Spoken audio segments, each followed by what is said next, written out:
Assalamualaikum warahmatullahi wabarakatuh. Innal hamdalillah nahmaduhu wa nasta'inuhu wa nastaghfiruh wa na'udzu billahi min syururi anfusina wa min sayyiati a'malina. Man yahdihillahu fala mudhillalah wa man yudlil fala hadiyalah.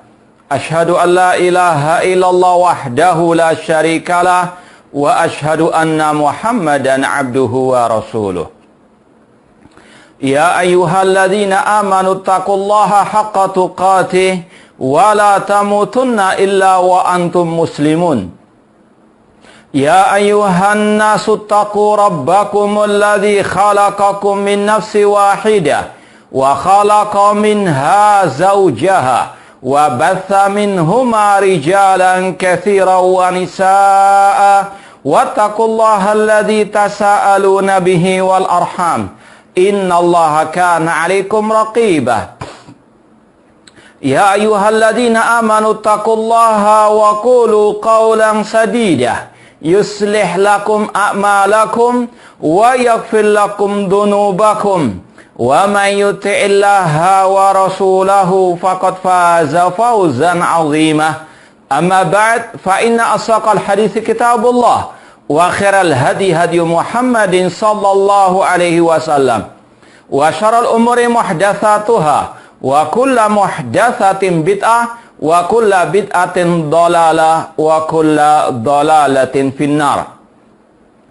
Ma'asal muslimin, ikhwani fillah wa akhwati, bapak-bapak, ibu-ibu, saudara-saudariku rahmani wa rahmakumullah. Alhamdulillah, segala puji bagi Allah Subhanahu wa taala yang mempertemukan kita kembali dalam kajian kitab Al-Ibana As-Sughra oleh Al-Imam Ibnu Battah Al-Ukbari rahimallahu taala. Langsung saja kita lanjutkan pembahasan tentang al-manhaj wal ittiba', manhaj atau metode Ahlussunnah wal Jamaah. Sebagaimana sebelum-sebelumnya Al-Imam Ibnu Battah Al-Ukbari membawakan riwayat-riwayat, dalil-dalil tentang bab pertama ini, tentang manhaj wal ittiba', bahwasanya riwayat-riwayat ini, hadis-hadis ini menjelaskan kepada kita manhaj Ahlussunnah wal Jamaah, dan sekaligus ini sebagai pembeda antara Ahlussunnah wal Jamaah dengan Ahlul Bidah, ya. Pada halaman 34 poin ke-23, halaman 34 poin ke-23, Al-Imam Ibnu Battah Al-Ukbari rahimahullah membawakan sabda Rasul sallallahu alaihi wasallam, ya, beliau mengatakan wa naha sallallahu alaihi wasallam an qila wa qala wa idha'atil mali wa kathratis su'ali. Rasul SAW melarang dari 3 hal. Ya, dalam riwayat innallaha karihalakum thalatha. Dalam riwayat dikatakan sesungguhnya Allah membenci 3 hal untuk kalian. Ya. Larangan Rasul, larangan Allah. Perintah Allah sama dengan perintah Rasul. Perintah Rasul sama dengan perintah Allah. Karena Rasul wa ma yantiqu anil hawa in huwa illa wahyu yuha. Tidaklah Rasul berkata dari hawa nafsu beliau, namun itu wahyu dari Allah. Wa man yuti'ir rasula faqad ata Allah. Allah berfirman, barang siapa mentaati Rasul, maka dia telah mentaati Allah. Karena perintah Rasul adalah perintah Allah. Larangan Rasul, larangan Allah Subhanahu wa taala. Di sini dikatakan Rasul melarang. Ya, dalam riwayat dikatakan sesungguhnya Allah membenci, melarang 3 hal, ya, untuk kalian. Apa saja? Yang pertama, qila wa qala. Gosip istilahnya. Ya. Atau hanya sekedar berdalil dalam urusan agama dengan ucapan fulan dan fulan. Kemudian yang kedua, idha'atil mal, menyia-nyiakan harta. Yang ketiga, Allah dan Rasul melarang kathratis su'al, banyak bertanya. Ini kita akan sampaikan penjelasannya bitaufik minallah azza wa jalla. Yang pertama tadi dikatakan Allah atau Rasul melarang dari 3 hal. Apa saja? Yang pertama, qila wa qal. Kalau istilah kita, gosip. Atau berdalil dalam urusan agama hanya berlandaskan ucapan fulan, si B, si C, dan seterusnya. Ikhwani fillah wa akhwati, bapak-bapak, ibu-ibu, saudara-saudariku rahimani wa rahmakumullah. Yang pertama ingin kita sampaikan, Islam sangat melarang kita untuk membebaskan lisan berkata seenaknya. Banyak ayat, banyak hadis yang memerintahkan kita untuk menjaga lisan. Di antara yang sudah masyhur hadisnya, Rasul bersabda, "Man kana yu'minu billahi wal yaumil akhir falyakul khairan aw liyasmut." Barang siapa yang beriman kepada Allah dan hari akhir, hendaklah dia berkata yang baik, atau kalau tidak bisa, maka dia wajib untuk diam. Ini juga sama dengan muamalah kita terhadap medsos sekarang ini. Kalau kita mengaku beriman kepada Allah dan hari akhir, kalau tidak bisa menyebarkan yang baik di medsos, kalau nggak bisa komen yang baik di medsos, tentunya berdasarkan al-ilm, maka lebih baik kita diam. Ya. Jangan gatal kalau kita nggak komen setiap hari di medsos. Atau gatal kalau kita nggak kejar makalah setoran tulisan di medsos. Na'udzubillahi min dzalik. Itu kata Rasul, "Man kana yu'minu billahi wal yaumil akhir falyakun khairan aw liyasmut." Kalau nggak tahu dalil dalam urusan agama, jangan nyebarkan. Ya. Hanya berlandaskan ucapan fulan dan alan. Ya, si B dan si C. Nggak punya bahan nulis di medsos, nukil ucapan tokoh masyarakat, tokoh politik yang mengkritik pemerintah misalnya. Ya. Setelah dibantah, baru dihapus misalnya. Ini sekali lagi hanya apa? Asbun askom. Ya. Atau hanya sekedar berlandaskan ucapan fulan dan alan. Ini dilarang oleh Rasulullah. Qila wa qal. Jadi sekali lagi, ada 2 makna secara umum Rasul melarang dari qila wa qal. Yang pertama tadi berkaitan dengan lisan ini jangan asal bunyi saja. Ngerasani orang. Ya. Oh iya, saya mendapatkan berita dari si fulan. Tanpa di-cross-check, tanpa ditabayun. Sedangkan Allah berfirman, "Ya ayyuhalladzina amanu in ja'akum fasiqun binaba'in fatabayyanu." Wahai orang-orang yang beriman, jika datang kepada kalian seorang yang fasik membawa berita, maka cross-checklah. Jangan asal diterima begitu saja. Apalagi sudah jelas dia orang yang fasik, berbuat maksiat. Beritanya ditelan mentah-mentah seperti wahyu ilahi. Na'udzubillahi min dzalik, tanpa ada cross-check. Kemudian disebarkan.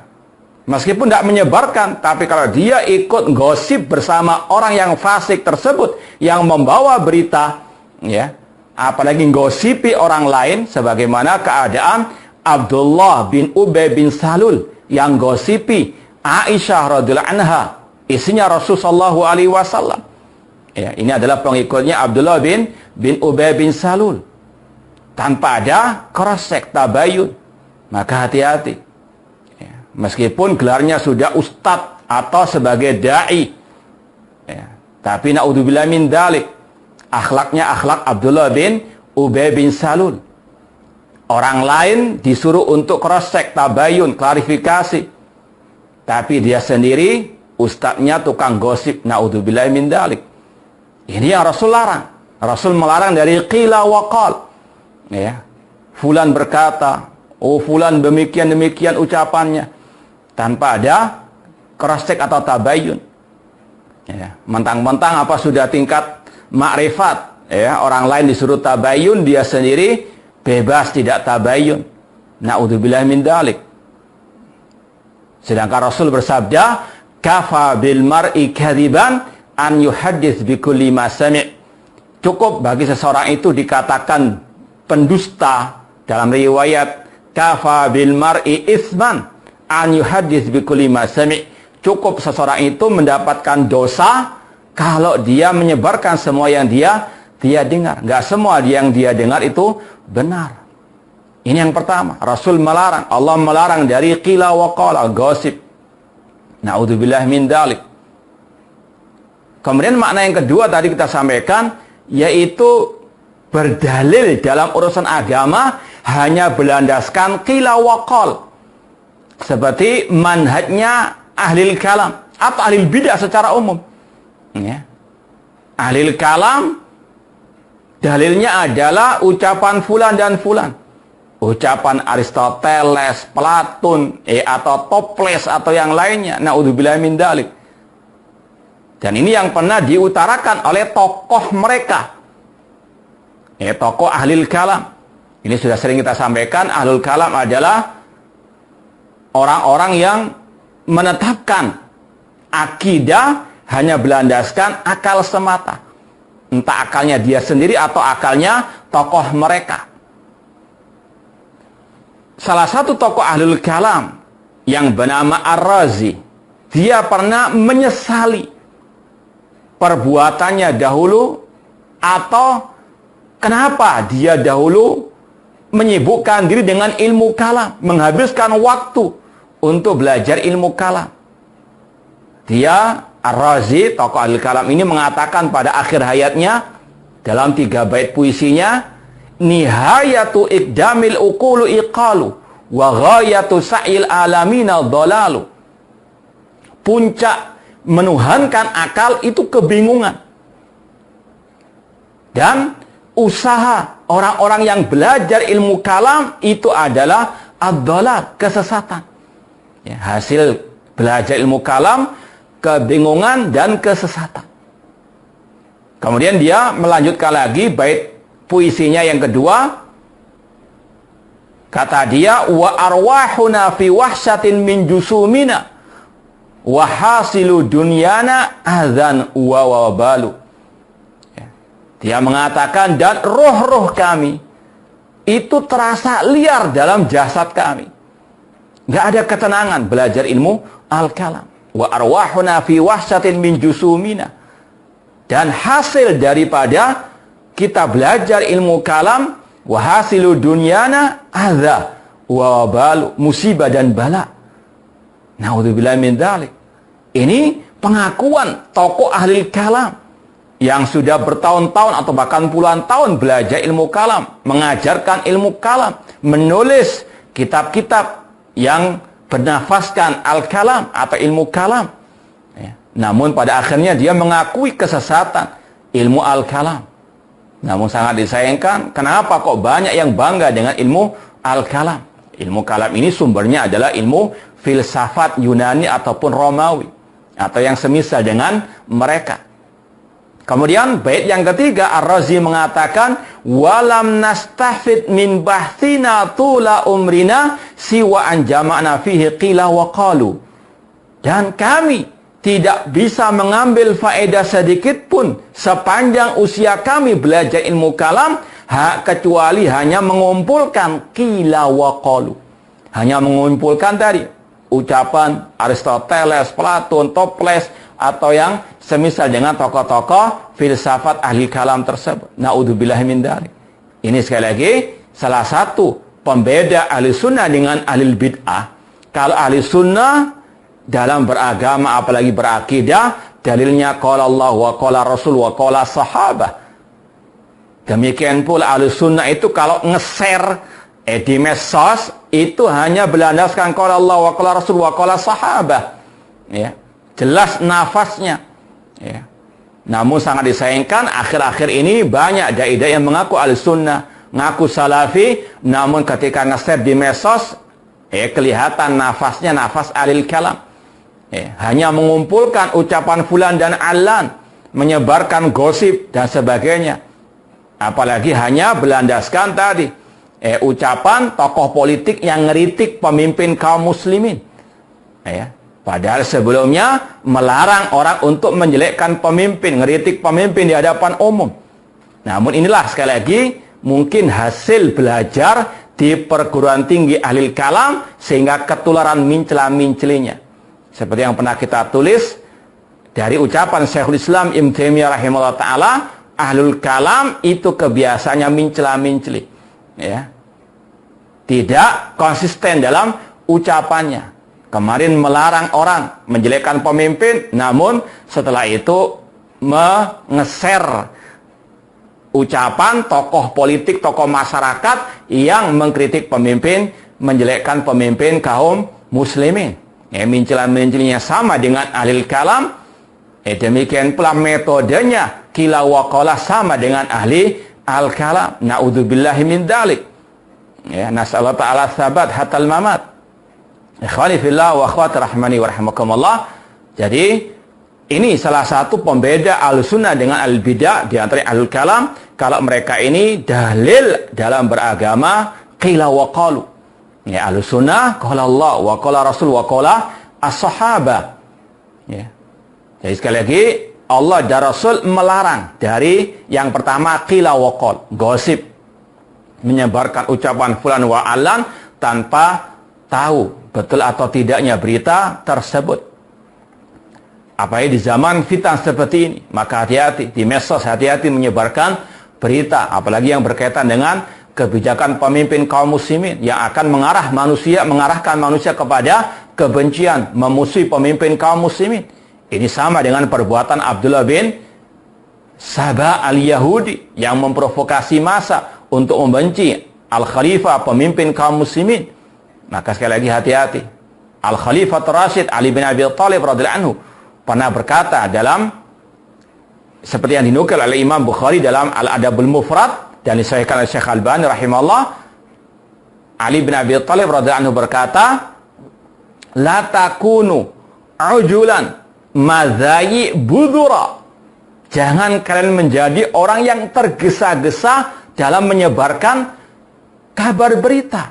Harus tadi ada tabayun, cross check. Ya ayyuhalladzina amanu in ja'akum fasiqun binaba'in fatabayyanu. Sekali lagi jangan orang lain disuruh untuk cross check namun dirinya menjadi tukang gosip. Naudzubillah min dzalik. Ya, orang disuruh klarifikasi, dia sini tidak pernah klarifikasi misalnya. Maka atamuruna nasa bil birri wa tansawna anfusakum wa antum tatlul kitab afala taqilun? Kabura maqtan indallah an taqulu ma la taf'alun. Ya, orang lain disuruh jepri, dia sendiri suka nyinyiri. Ya, kabura maqtan indallah an taqulu ma la taf'alun. Ya ayyuhalladzina amanu lima taquluna ma la taf'alun. Ya. Demikian pula ini salah satu adab seorang muslim. Sebagaimana ucapan Ali bin Abi Thalib di sini disampaikan oleh Imam Al-Bukhari dalam kitab Al-Adabul Mufrad tentang adab. Ya. Namun yang aneh tapi nyeleneh atau aneh bin nyeleneh seperti tadi, orang lain disuruh beradab padahal dia yang biadab. Naudzubillah min dzalik. Membalikkan fakta. Naudzubillah min dzalik. Ini sekali lagi kata Ali bin Abi Thalib, la takunu ujulan madzayi budura. Jangan kalian tergesa-gesa menyebarkan kabar berita. Budura, menjadi penyebar bibit fitnah, apalagi terhadap pemimpin kaum muslimin, menjadi provokator. Naudzubillah min dzalik. Ya, maka sekali lagi seorang talibul ilmi harus waspada meskipun terhadap ustadz yang mengaku ahli sunnah yang juga suka menyebarkan tadi kritikan terhadap pemimpin kaum muslimin atau menyebarkan gosip yang tidak benar. Ya, bedakan antara gosip yang dilarang tadi dengan memang itu adalah ucapannya yang ada di medsos. Ya. Kalau dia memang menulis di medsos, ini buktinya ada di medsos, ada jejak digitalnya. Ya. Maka tidak ada masalah. Ini bukan gosip. Ini adalah ucapan yang dibantah yang salah. Harus dibantah, harus diluruskan. Ya, tidak boleh didiamkan. As-sakit al-haqqi syaitan akhras. Orang yang diam dari kebenaran itu setan yang bisu. Naudzubillah min dzalik. Jadi bedakan antara gosip yang tidak ada bukti yang nyata, yang kuat, yang otentik dengan betul-betul itu bukti yang otentik, yang itu adalah hasil tulisannya atau hasil ucapannya di kajian dan seterusnya. Sekali lagi harus dibedakan antara kedua hal tersebut. Jadi sekali lagi, innallaha kariha lakum salasan. Sesungguhnya Allah melarang kalian dari 3 hal. Yang pertama, qila wa qal, gosip ataupun berhujjah dalam urusan agama dengan ucapan fulan wa allan, si B dan si C, seperti pendapat ahlu al-kalam atau seperti orang-orang yang terjun dalam kancah politik yang penuh dengan kemunafikan. Seperti yang juga kita saksikan di antara dai-dai yang mengaku ahli sunnah ketika terjun ke politik praktis atau ikut komen dalam urusan politik, itu saja ucapannya, itu saja dalilnya, qila wa qal, sehingga menjadi peramal politik. Naudzubillah min dalik. Maka hati-hati, ini bahayanya qila wa qal. Kemudian yang kedua, Allah melarang dari idha'atil mal, menyia-nyiakan harta. Ikhwani fillah wa akhwati rahimani wa rahmakumullah, harta kita itu adalah salah satu nikmat yang Allah berikan kepada kita, yang wajib untuk kita syukuri. Kita syukuri dengan 3 hal. Yang pertama, kita yakini harta itu rezeki dari Allah Subhanahu wa taala. Yang kedua, kita mengucapkan pujian kepada Allah atas nikmat tersebut. Atau bahkan boleh kita ceritakan kepada orang lain, wa amma bi ni'mati rabbika fahadits. Ini mensyukuri nikmat Allah berupa harta tadi lewat lisan.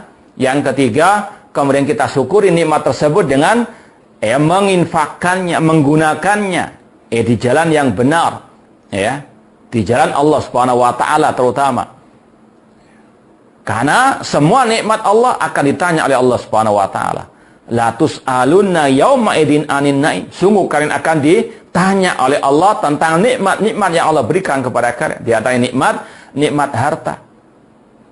Dan Rasul SAW pernah bersabda, la tazulu qadama abdin yaumal qiyamah hatta yus'al an arba'in. Tidak akan bergeser telapak manusia pada hari kiamat dari sisi Allah sampai ditanya tentang 4 hal. Di antaranya an malihi min aina iktasaba fi ma anfaqahu, tentang hartanya, dari mana dia peroleh, dari yang halal atau yang haram. Dan yang kedua, kemana harta itu diinfakkan, digunakan. Maka kita harus betul-betul mengintrospeksi diri kita, dari mana harta kita tadi, dan untuk apa kita keluarkan, kita gunakan. Ikhwani fillah wa akhwati rahimani wa rahmakumullah, Allah melarang kita dari menyia-nyiakan harta. Apalagi masih banyak manusia yang butuh harta kita mungkin. Entah dengan kita mensedekahkannya kepada fuqara wal masakin, apalagi di zaman yang semoga Allah Subhanahu wa taala segera mengentaskan wabah virus corona dari kita semuanya. Banyak yang ekonominya jatuh dengan adanya musibah ini, maka harta kita mungkin lebih layak disumbangkan, disedekahkan kepada mereka daripada kita hambur-hamburkan dengan hal yang tidak ada manfaatnya. Misalnya idha'atil mal, seperti kalau kita lihat sebagian syabab, para pemuda menggunakan hartanya untuk membeli kuota hanya untuk bermain game online misalnya. Naudzubillah min dalik. Ini luar biasa. Wala tubadzir tabdzira. Innal mubadzirina kanu ikhwana syayatin. Allah mengatakan jangan kalian mentabdirkan, menghambur-hamburkan harta kalian. Sesungguhnya orang menghambur-hamburkan hartanya itu adalah saudara-saudaranya syaitan. Naudzubillah min dzalik. Maka sekali lagi, pikirkan dari mana kita memperoleh harta tersebut dan untuk apa kita gunakan harta tersebut. Kemudian yang ketiga, kata Rasul SAW, Allah membenci, Allah melarang kalian dari yang ketiga adalah kasratis su'al. Banyak bertanya. Kasrati as-su'al. Yang ketiga ini banyak dibahas oleh Al-Imam Ibnu Battah Al-Ukbari dengan membawakan beberapa riwayat. Ya, langsung saja kita baca riwayatnya karena ini berkaitan dengan poin yang ketiga ini. Ya, namun sekali lagi satu bab satu pembahasan tentang larangan banyak bertanya. Ya, kita baca dulu, nanti kita akan syarah insyaallah taala. Poin yang ke-24, wa kana sallallahu alaihi wasallam yakrahu kathratal masail. Rasul SAW membenci pertanyaan yang banyak atau yang nyeleneh istilahnya. Ini sama dengan sabda Rasul SAW nanti akan dibawakan juga. Innama ahlaka man kana qablakum kathratu masailihim wa ikhtilafum ala anbiya'ihim. Sesungguhnya yang membinasakan orang-orang sebelum kalian adalah banyaknya pertanyaan mereka dan penyelisihan mereka terhadap para nabi-nabi mereka. Intinya sekali lagi poin ke-24 sama dengan yang ketiga tadi pembahasannya, yaitu masalah bertanya. Ya, kathratu as-su'al. Ya, kita baca dulu riwayat-riwayatnya. Poin yang ke-25 disebutkan di sini, wa naha sallallahu alaihi wasallam anil ughlutat. Rasul melarang dari al-ughlutat. Ughlutat itu sama dengan tadi pertanyaan-pertanyaan yang nyeleneh-nyeleneh. Ya. Hadis ini riwayat Imam Abu Dawud. Ya, poin 25 ini hadisnya riwayat Abu Dawud, namun didhaifkan oleh Syekh Albani rahimahullah dalam kitab beliau Mishkatul Masabih. Kalau mau dicatat nomornya, Mishkatul Masabih nomor 243. Jadi poin ke-25 ini riwayatnya dhaif, didhaifkan oleh Syekh Albani, cuma maknanya sama dengan poin-poin sebelumnya dan setelahnya. Kemudian disebutkan apa itu al-ughlutat, wa qila hiya shidadul masail wa si'abuha, yaitu pertanyaan-pertanyaan yang jelimet, yang ruwet atau yang nyeleneh. Ya. Ini akan kita sampaikan lagi penjelasannya. Poin ke-26, wa qala sallallahu alaihi wasallam, Rasul SAW bersabda, ini riwayat Imam Bukhari, utrukuni ma taraktukum. Tinggalkanlah apa yang aku tinggalkan untuk kalian. Kalau kita bacakan kelanjutan hadisnya sebagaimana yang kita sampaikan tadi, fa inna ma halaka man kana qablakum su'aluhum wa ikhtilafuhum ala anbiya'ihim. Sesungguhnya yang membinasakan orang-orang sebelum kalian adalah pertanyaan-pertanyaan mereka, pertanyaan-pertanyaan yang nyeleneh mereka dan penyelisihan mereka terhadap nabi-nabi mereka. Kemudian poin yang ke-27 kita baca, ini yang terakhir dari pembahasan masalah pertanyaan atau bertanya yang terlarang.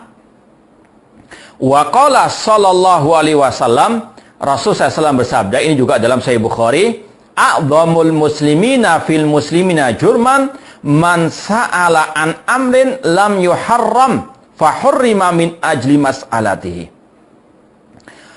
Orang muslim yang paling berdosa terhadap muslim yang lainnya, yaitu orang yang bertanya tentang permasalahan agama yang belum diharamkan oleh Allah pada waktu itu, namun diharamkan karena pertanyaannya.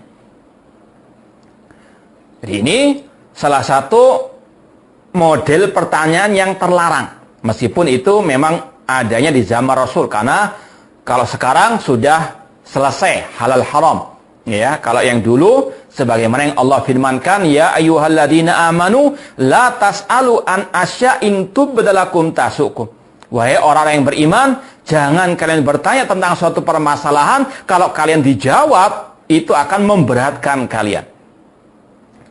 Sebagaimana dalam istilahnya sababul wurud hadis yang ke-26 tadi, Rasul mengatakan binasanya orang-orang sebelum kalian itu karena banyaknya pertanyaan mereka. Maksudnya pertanyaan yang nyeleneh mereka. Ini berkaitan dengan salah satu dialog Rasul dengan salah seorang sahabat Rasul sallallahu alaihi wasallam Ketika itu Rasul mengatakan, innallaha farada alaikumul hajja fahujju. Rasul pertama kali mengatakan, sesungguhnya Allah mewajibkan atas kalian untuk berhaji. Allah mewajibkan kalian untuk berhaji, maka berhajilah, tunaikanlah ibadah haji. Ada seorang sahabat bertanya, akulah amin ya Rasulullah, apakah wajib berhaji setiap tahun ya Rasulullah? Kata Rasul, la qultu na'am la wajabat wala masata'tum. Kalau aku jawab iya, tiap tahun wajib, ya, maka akan diwajibkan, dan itu akan memberatkan kalian kan nggak akan sanggup melaksanakannya. Kemudian Rasul mengatakan, sesungguhnya binasanya orang-orang sebelum kalian itu karena pertanyaan-pertanyaan yang berlebih-lebihan atau yang lebay atau yang nyeleneh. Ikhwani fillah wa akhwati rahmani wa rahimakumullah. Kalau kita mau simpulkan ringkas ya dari penjelasan para ulama tentang masalah pertanyaan sesuai dengan dalil-dalil tadi, kita mendapati ada 3 model pertanyaan secara global ya. Ini kalau kita kaitkan dengan masalah ikhlas dan ittiba sebagaimana amal perbuatan. Pertanyaan itu tidak semuanya terlarang dan tidak semuanya dibolehkan. Ada perincian, ahlussunnah pertengahan. Jadi kalau kita mau ringkas ya, ada 3 model pertanyaan. Ya, entah pertanyaan di majelis ilmu secara langsung atau pertanyaan di medsos ya, di FB atau di WA ataupun di SMS ya. Itu ada 3 pertanyaan. Yang pertama ini yang paling benar, yaitu pertanyaan yang ikhlas dan ittiba. Pertanyaan yang apa? Niatnya ikhlas. Ikhlas untuk menjalankan firman Allah. Fas'alu ahla dzikri in kuntum la ta'lamun. Bertanyalah kepada para ulama atau orang-orang yang berkompeten dalam ilmu agama jika kalian tidak tahu. Ini yang ikhlas dan ittiba. Niatnya memang untuk mendapatkan al-ilmu, niatnya memang untuk mengamalkan ilmu yang akan dia peroleh tadi. Kalau betul-betul ilmu tersebut didasari qala Allah wa qala Rasul wa qala as-sahabah. Dia betul-betul melaksanakan firman Allah. Ini niatnya fas'alu ahla dzikri. Niatnya melaksanakan firman Allah fas'alu. Dan dia caranya apa? Ittiba. Yang ditanya siapa? Ahla dzikri, al ulama. Bukan orang yang jahil namun ngelama. Ini pertanyaan yang apa? Ikhlas dan ittiba. Niatnya benar, caranya juga benar. Yang ditanyakan juga benar. Contoh misalnya, ya, ini misalnya bagi penduduk Surabaya misalnya, seperti hari-hari ini misalnya bertanya, apa hukum sholat Jumat di masjid? Hukum apakah wajib ya sholat Jumat di masjid bagi misalnya warga Surabaya yang sampai detik ini masih di zona merah, masih istilahnya penyebaran COVID-19 ini sangat masif sekali, ya, bahkan bisa sampai tertinggi di Indonesia misalnya. Apa hukumnya? Ini bertanya untuk dia ketahui ilmunya dan untuk dia amalkan. Maka dijawab bahwasanya Allah memberikan keringanan. Ya, kalau kita tidak sholat Jumat atau berjamaah di masjid di tengah wabah virus corona seperti ini. Seperti yang sudah pernah kita jelaskan di awal-awal dulu, Rasul dalam Sahih Bukhari memberikan keringanan kalau ada banjir atau hujan lebat, ya.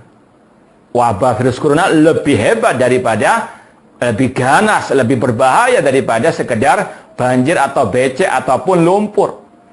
Ya. Ada becek, ada lumpur, ada banjir, ada hujan deras saja diberikan keringanan untuk tidak sholat berjamaah atau tidak sholat Jumat. Apalagi dengan adanya virus corona yang sangat ganas ini, ya. Dan kata para ulama, al-hukmu yaduru ma'al illati wujudan wa adama. Hukum agama ini berkaitan dengan masalah sebab, ya. Hukumnya di awal adanya virus corona, kita nggak wajib sholat berjamaah dan juga sholat Jumat di masjid karena adanya illah sebab virus corona. Maka selama ada sebab itu, maka sekali lagi, apalagi penyebarannya sangat masif sekali di Surabaya khususnya, maka gugur kewajiban tersebut. Ini bertanya untuk diketahui ilmunya dan untuk apa? Diamalkan. Ini yang pertanyaan ikhlas dan ittiba. Niatnya benar, ya, dan caranya juga benar. Dan ini yang dilakukan oleh para sahabat Rasul terdahulu. Ya, pertanyaan-pertanyaannya betul-betul untuk dipahami dan untuk diamalkan. Seperti yang juga dilakukan oleh Abdullah bin Abbas radhiyallahu taala anhuma. Beliau ketika ditanya bagaimana beliau bisa menggapai banyak hadis dari Rasulullah SAW, menggapai ilmu yang sangat luar biasa. Kata beliau, bilisanin saul. Karena apa? Banyak bertanya. Tapi pertanyaannya yang apa? Tadi ikhlas dan ittiba, bukan sekedar apa? Bertanya. Dan ini sebagai bentuk pengamalan sabda Rasulullah SAW, innama su'al ay as-su'al. Sesungguhnya obat bagi kebodohan adalah bertanya.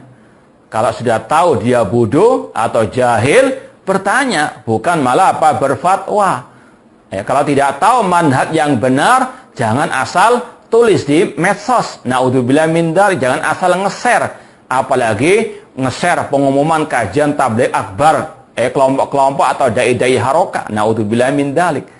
Ya, namun yang sangat berbahaya, jahil kuadrat. Naudzubillah min dzalik. Kemudian yang kedua, model pertanyaan yang ikhlas tapi tidak ittiba. Ya. Niatnya apa? Ikhlas tapi tidak ittiba. Caranya apa? Salah. Ini banyak macamnya. Contoh, ada yang bertanya namun pertanyaannya lebay, ya, mengada-ada. Contoh kata para ulama bertanya misalnya tentang, ya, bagaimana hukum sholat orang yang laki-laki yang nifas, ya. Apa ada laki-laki yang nifas? Adakah laki-laki yang hamil melahirkan? Naudzubillah min dzalik. Ini pertanyaan yang apa? Lebih mengada-ada. Ya, mungkin niatnya apa? Ikhlas. Cuma tidak apa? Ittiba. Ya. Pertanyaan yang apa? Iftiradiyah kata ulama, yang berandai-andai, mengada-ada. Ya. Jadi sekali lagi, ini juga terlarang. Ini juga yang Rasul dan katakan tadi, Allah melarang dari satu soal. Banyak bertanya, namun pertanyaan yang nyeleneh. Ya. Banyak bertanya itu boleh, seperti yang kita katakan tadi. Cuma tadi, ikhlas dan apa? Ittiba. Ya. Niatnya ikhlas, namun tidak apa? Ittiba. Di antaranya tadi, yang apa? Berlebihan. Seperti yang pernah kita sampaikan dahulu, ada salah satu santri kita bertanya, namun ya pertanyaannya jelimet atau lebay tentang bahasa Arab waktu itu. Yang masih saya ingat, Ustadz, apa bahasa Arabnya? Saya duduk di sini, di samping saya fulan, di samping saya kiri kanan saya fulan, belakang, depan, atas saya ada kipas angin dan sebagainya. Disebutkan semua lingkungan yang ada di sekitarnya. Ini pertanyaan yang apa? Lebay. Ya. Jadi, meskipun niatnya apa? Ikhlas untuk dia paham bahasa Arab, cuma apa? Berlebihan. Demikian pula kita juga mengingatkan sebagian jamaah kita, kadang kalau bertanya di SMS itu kadang juga lebay. Ya, Ustadz tolong jelaskan pembahasan ini, apa dalilnya dari ayat, dari hadis, dari ucapan para sahabat.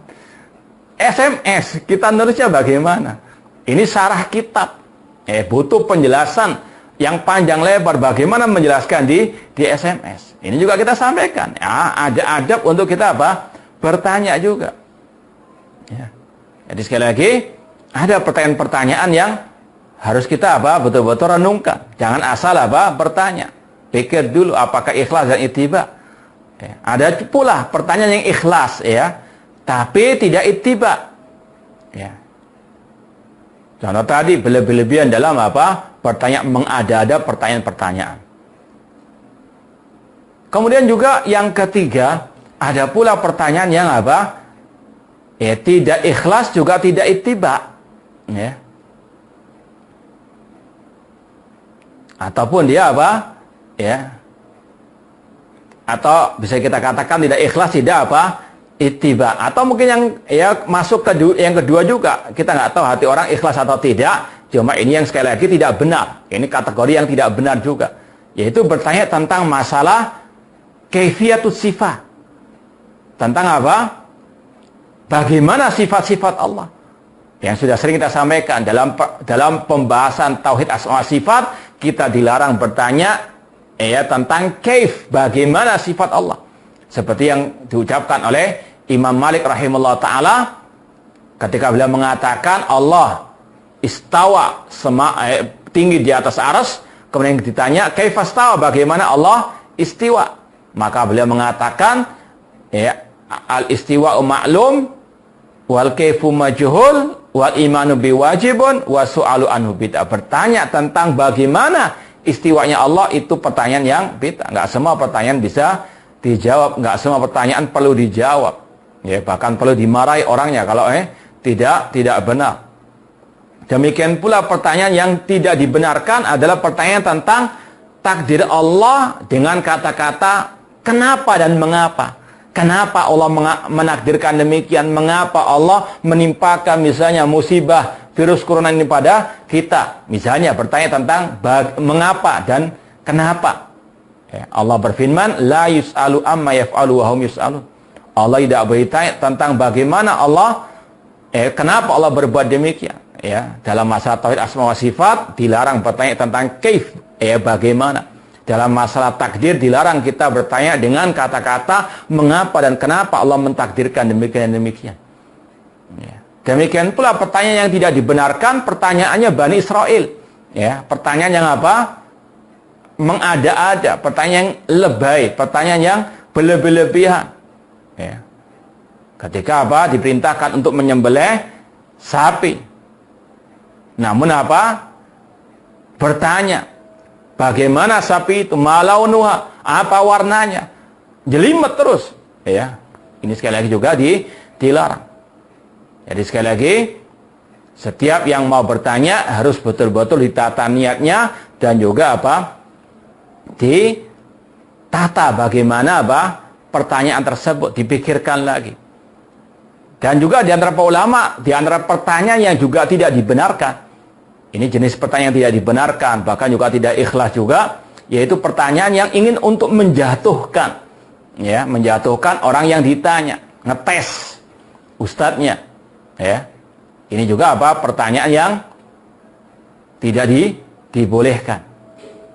Demikian pula pertanyaan yang untuk istilahnya dia ingin mendapatkan kedudukan di hadapan jamaah yang lain. Dan ini pernah kita rasakan sendiri. Ada seorang yang kalau bertanya itu ingin untuk menampilkan dirinya. Ustadz, saya membaca kitab ini. Demikian dan demikian. Panjang penjelasannya. Terakhirnya sebenarnya nggak ada pertanyaan. Cuma ingin menyampaikan dia ini Masya Allah, wawasannya luas. Dan tiap kajian demikian. Naudzubillahi min dzalik. Ini sudah mau buang-buang waktu kita. Masih banyak jamaah yang butuh pertanyaan yang perlu dijawab. Namun demikian ada anas ajnas kata orang Arab. Manusia itu banyak macamnya, banyak jenisnya.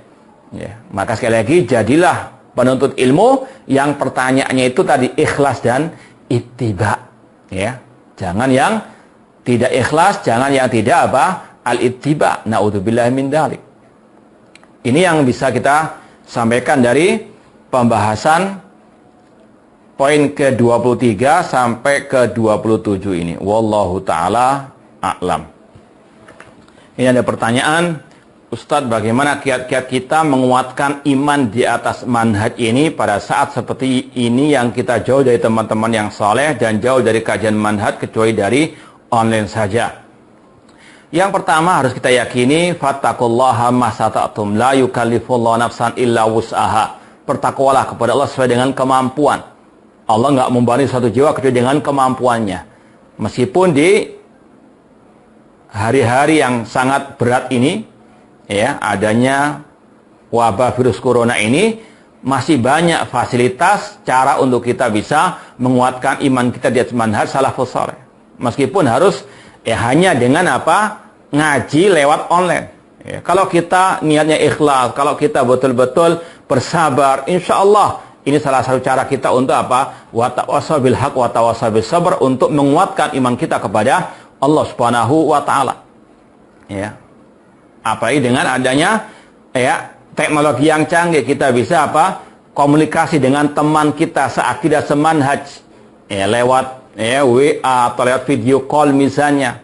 Itu gunakan untuk apa? Yang hak, bukan sekedar untuk istilahnya guyonan candaan saja. Nah, untuk apa? Saling watawassaw bil haq watawassaw bis sabr.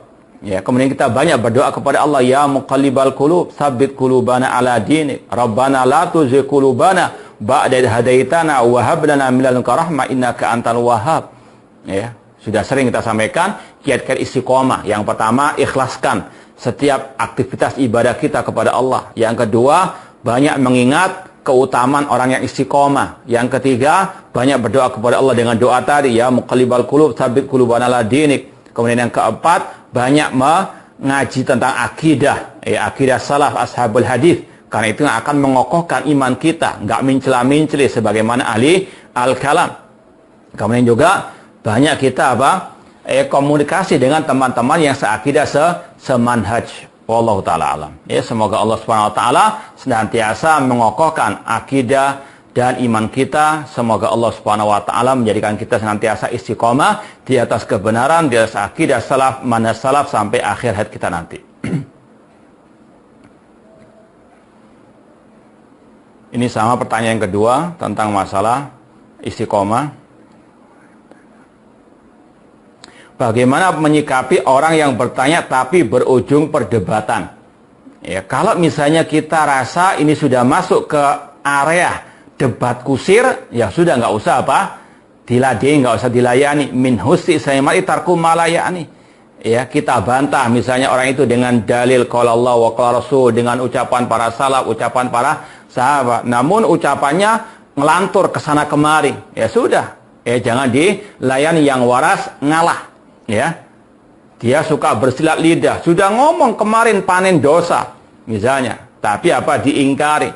Sudah ngomong atau nulis, ya, saya mengomentari mereka sebagai calon, bukan sebagai pemimpin. Yang dikomentari orangnya, bukan sistemnya, yang di kita bantah itu. Tapi kalau dia mincela-mincil, ya sudah, itu memang watak manhajnya, naudzubillah min dzalik. Ya, kalau misalnya dia menantang ataupun dia mengancam akan kita adil di akhirat nanti, kita misalnya bawakan ancam itu kepada Allah Subhanahu wa taala, nggak usah perlu takut, ya sudah ada jejak di kitanya kok, kita nggak menggosip, tidak kila wakal, ini ucapannya sendiri, ya tidak perlu takut dengan ancaman yang tong kosong nyaring bunyinya.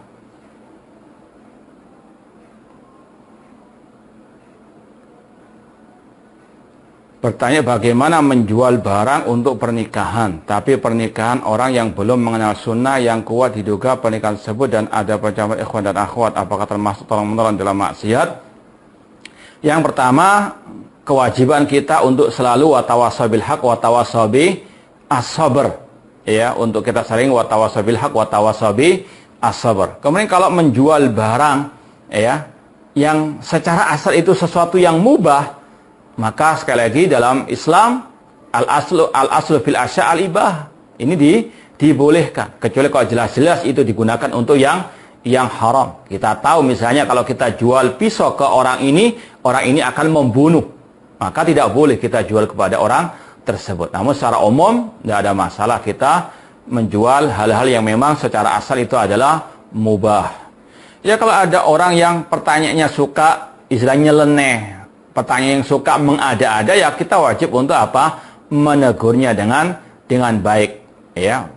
Mudah-mudahan yang itu dia sadar, dan kita ajari tadi pertanyaan itu nggak semuanya dibolehkan, nggak semuanya orang bertanya itu dibolehkan, ada pertanyaan-pertanyaan yang terlarang. Wallahu taala a'lam. Mudah-mudahan bermanfaat apa yang kita sampaikan. Semoga Allah Subhanahu wa taala senantiasa memberikan taufik dan hidayah kepada kita untuk senantiasa menapaki jejak para salafus saleh ilman wa amalan wa da'watan. Wa akhiru da'wana anil hamdulillahi rabbil alamin. Wassalamualaikum warahmatullahi wabarakatuh.